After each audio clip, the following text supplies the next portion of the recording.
Animal Crossing, in the simplest way, is a life simulation game. It is created by Nintendo and has become one of the company's most valued franchises. But what makes it so important? Why is it loved by so many players? And what does it do to stand out so well in the sea of all of the other live sim games? I will try to answer these questions and more in this presentation. Animal Crossing is not a traditional game. In fact, according to this graph shown on this course, it could even not be considered a game at all. There is no big evil to fight, there is no clear goal, and there is not even any adversaries on your way. So what makes Animal Crossing such a beloved series then? To answer this question, we need to get to the origin of the game's creation. Prior to the launch of the first Animal Crossing in 2001, there were not many games like it. A similar game from the time of its creation is the original Sims, created by Will Wright in 2000. However, I would argue that even though these two games were giant influences on the life simulation genre, they tackle it from completely different angles. In Sims, you feel like the creator. You make your own world and the characters inside of it. Because of this, the game focuses on giving you the tools to modify the world and its characters. The only limit to this is then your creativity, just like if you were playing with your own dollhouse or an unorganized box of random Legos. The player is then given the freedom to create their own interactions and stories for the world. The gameplay interactions between the characters are then left more simplified in return. This makes the game feel more like a virtual sandbox where you create your own fun. Animal Crossing, in turn, focuses more on interactions you have with the characters of the game, referred to as the villagers. You can talk to these villagers and they will react and answer in a manner that feels more real and meaningful. You do not have to create your own stories and character traits for these characters, since you already have distinct personalities provided by the game. By putting the emphasis on the characters and the interactions you have with them instead of the world itself, you do not get as much freedom when it comes to modifying the world in which you play. For example, in the original Animal Crossing game for the Gamecube, and most of the games after it, you could only decorate inside of your own house.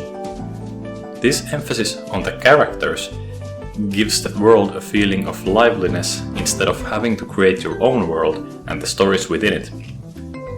It is then up to you to find out more about it, and this gives the player the feeling of living inside of this virtual world instead of creating your own world to live in.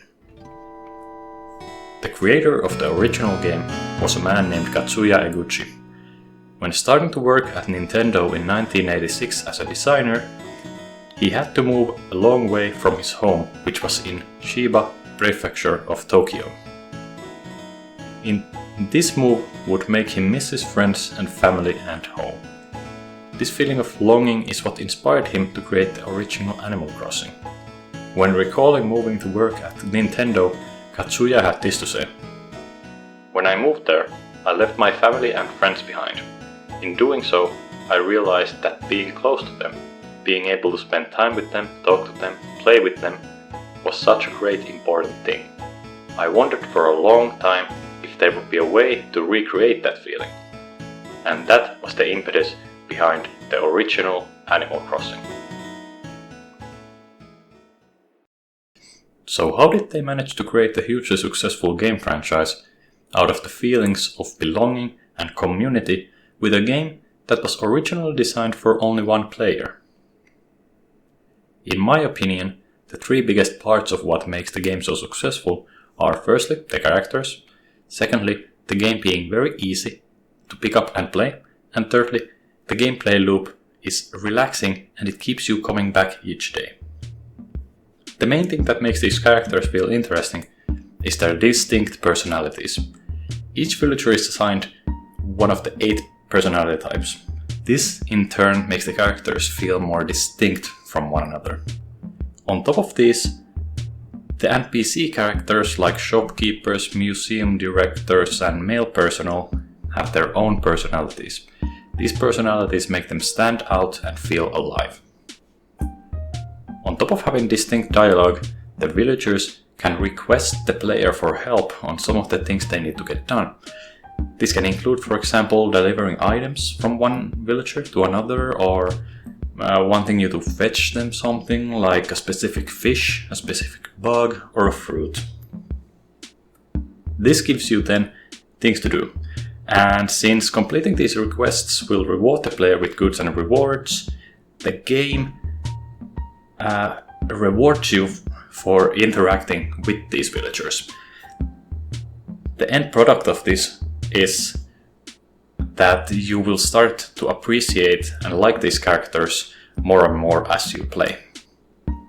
You will create also personal connections with these characters. The second point, as I mentioned before, is that the game is extremely easy to play. The game has a very relaxed gameplay loop, and in fact, the game is running in sync with the system clock, meaning that the game has a day-night cycle that matches real life. This gives you the feeling of time passing even if you are not playing. For example, you could do some tasks, just some quick thing, then you could stop the game, and then when you come back to it tomorrow, you would notice that things have happened in your village. Some things are different and some new things have come up. This, I feel, makes the game feel very easy to pick up and play, because you are not required to play in a specific way for the game to go forward. And the game itself, it does not include any fighting. There are no enemies, there are no bosses, or there is not a big evil that you need to handle. This makes the game feel like a calm and a relaxing time off of the stresses and duties of your daily life. And thanks to this, the game does not require fast reflexes, prior knowledge of game mechanics, or anything like that. You can pretty much just pick up the controller, start pressing buttons, and move around your island, and you will find something fun to do. This makes the game extremely accessible.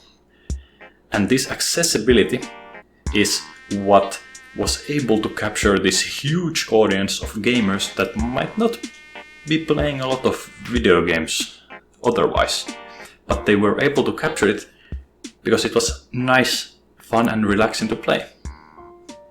And lastly, the game does not tell you what to do. Instead, it gives you the possibility to do different things, like the following. You might want to make your village feel more like home. In that case, you can focus on decorating it as well as your own home and keeping the village neat and tidy. This way, it will feel like the village is your personal village. But maybe you are not interested in that. Maybe you enjoy collecting more.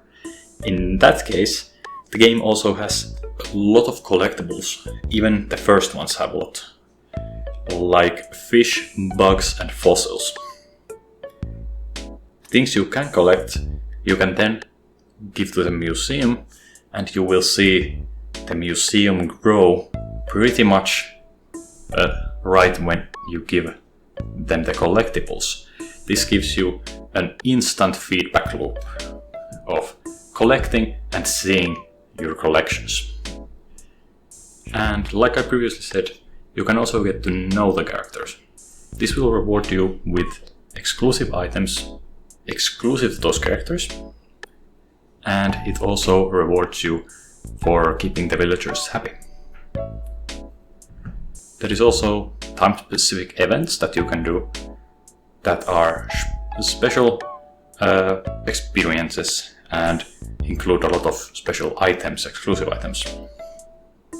Like in the newest Animal Crossing game, New Horizons, there are multiple randomized events and also multiple calendar-specific events that will give you exclusive items if you participate, and it will also boost the morale of the villagers of your island. So then, next up, the success of the game. The financial success of the game is apparent, especially from this graph that I'm showing. As you can see, the newest Animal Crossing game on the Switch is a massive success.